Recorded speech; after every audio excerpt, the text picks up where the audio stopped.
Hello friends, ये है Scorpio.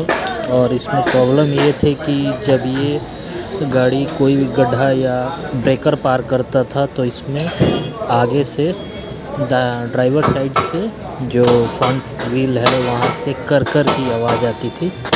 तो आज मैं इसे लेके मैकेनिक के पास आया हूँ और मैकेनिक ने इसका दोनों फ्रंट व्हील खोल दिया है और उन्होंने चेक करके इसके सभी बुश चेक किए हैं। सभी बुश इसके अच्छे हैं और उन्होंने बताया है कि इसके जो जॉइंट बॉल हैं ये प्रॉब्लम वहीं से है। आप उससे तो फाइनली मैकेनिक ने ये कहा है कि आप जो चारों बुश हैं इसके मतलब दोनों साइड फ्रंट दोनों व्हील के बुश उसको चेंज करा दे तो ये प्रॉब्लम ख़त्म हो जाएगी। तो फ्रेंड्स यहाँ देखिए ये दोनों चेंज हो रहे हैं और ये अब ठीक है।